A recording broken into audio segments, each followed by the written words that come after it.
What is going on, you guys? My name is Rage and we are back today with a Doom 2.0 video on the BioNodes Node 1 here playthrough. So that being said, let's dive in to our symbiote roster. I'll show you guys my upgrades and we'll go right ahead with the gameplay. So that being said, Anti-Venom, I hope you guys have better luck in the premium orbs, but definitely one of the best symbiote characters because of the fact that he has a revive.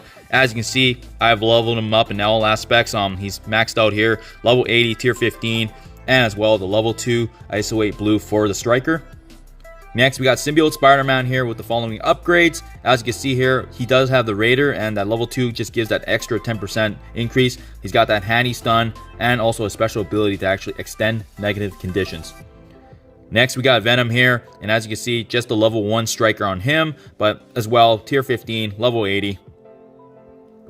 Next, we got Scream, being able to reduce the turn meter, also in being able to actually apply buffs when the enemy falls. With her, we got the Skirmisher level 1. And then last but not least, it is going to be Carnage here. As you can see, he's just our main healer, provide a little bit of healing. As well, not too many upgrades. We're really using him for his passive there to actually apply the speed up for our team and the turn meter increase. That being said, you guys, that is my full roster for the symbiotes. Let's dive right into the gameplay. Starting off here, I do actually have Carnage and Scream on opposite corners, just with them being squishier. And again, I don't think a lot of players will have issues with these initial nodes, but just making sure that the placement's important because of how attacks chain, and especially with Scream and Carnage being weak in our team with the lowest health, we do want to be mindful of that. So starting off here, I generally like to aim for Doctor Strange, just due to the fact that he can split, converting those positives into negatives for our team.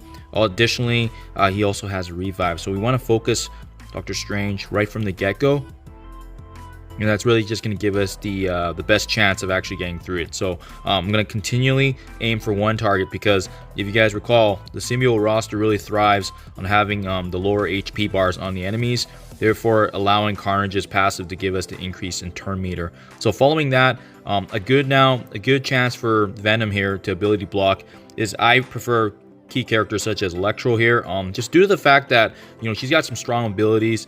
Strife isn't a big deal. He really just taunts and annoys us in that respect, but the key target here with Ghost and Electro being on the right side, they do a lot of damage if we're not careful, so we just need to be mindful of that.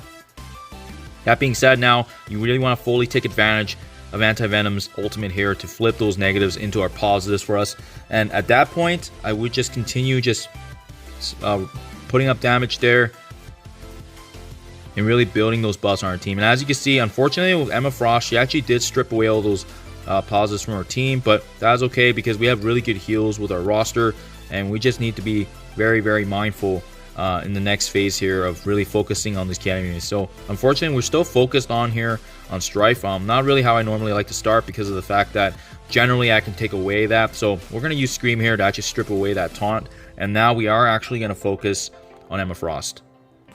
Reason being is because she has that cleanse, right? And for her to actually be able to strip away all the buffs on their team, that's really important for us to focus her and prevent that opportunity to do so. And with the other two on the left here, they're really weak already. The bleed will probably take them out, so that's why I do want to focus on Emma Frost. You just do not want her around, especially once the next wave drops here. So we'll go ahead, we'll keep compounding our damage on Emma Frost, trying to build up that turn meter, thanks again to Carnage's passive there.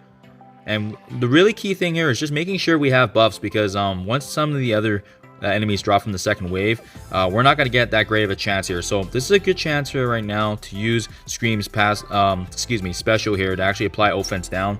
So that way when we do get attacked, at least it'll be reduced damage, and we'll continually keep chaining on the damage with Emma Frost here.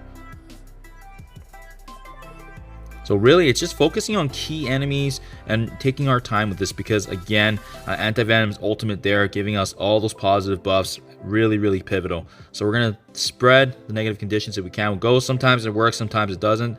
That's okay.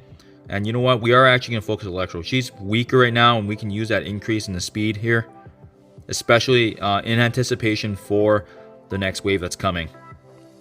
And keep in mind too, I find a lot of players will probably have a hard time finishing this node in the first time, just due to the fact that there's just a lot of enemies that we have to get through. So I kept vision there with all the buffs there, but you know what, we're going to go ahead and actually focus him now. Really focusing again, building up the turn meter, because if we can take out those 2 weaker ones before the next before they attack, it's gonna be really good. So an enemy I do like to actually block is Black Bolt. I don't like his abilities, the fact that he can actually take us down. And you know what? We are going to go ahead and stun Lieutenant here. So that way they don't have any kind of increase in turn meter. And we are going to go ahead and just try to take down as many targets as we can right before this wave ends here. Because you can see we only have a minute left. So it's important to really make this wave count. And personally, you guys, I think taking down Black Bolt is a key priority. Because, you know, with us, if we get weak enough, unfortunately, we may not actually be able to resurrect. So that's why it's important to take down Black Bolt if you can. Ghost is already pretty weak too. So we're just going to try and chain as much damage as we can here now in this last 45 seconds here. And unfortunately, we do have Lieutenant actually being stunned right now too. So we don't have to worry about him using his abilities to actually create that advantage for their team. But you can see we're just trying to load up on as much damage as we can to try to take down Black Bolt. It's going to be really good in the second attempt here to actually start off well Black Bolt. Despite the Elsas having high damage, Black Bolt is the one that prevents us from being able to arrive alive. So that's why it's really important. And you can see, even despite all that damage, the fact that we have so many buffs on us, you know, that is the objective right there. So there you guys have it. We're going to go ahead now, get the energy back here. But that puts us in an excellent position now.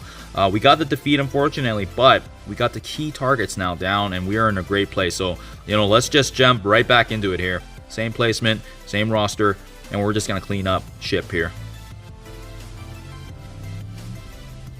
Here we go, and we are actually going to go ahead with the weakest one here because, again, bringing them lower and lower, it's going to increase our turn meter here, and that's exactly what we want. So now we'll just keep compounding that. Ideally, it would have been nice to take down Lieutenant first, but Black Bolt takes priority just due to how potent his damage is. So now, activating the defense up thanks to Venom's passive there, we're in a really good position now to start off the second node here. There we go. Just keep compounding damage again. The key focus is really using the full symbiote synergy here and making sure that you make your targets known and making sure that you stick with them once you start attacking, especially once those bleeds build up. Absolutely immense value for these guys. You know, I think these nodes are actually easier than 1.1 Doom. So once you guys get here, it's definitely rewarding because of the fact that, as we know, going through and unlocking the requirements, we're able to get those lucid Teal orbs for preparation of Dark Dimension 5. So thank you as always, you guys. Hope this video was able to help provide some insight. The bio nodes are definitely feasible in Doom too, and we'll keep pushing onwards. Thank you as always, and I'll see you guys in the next one.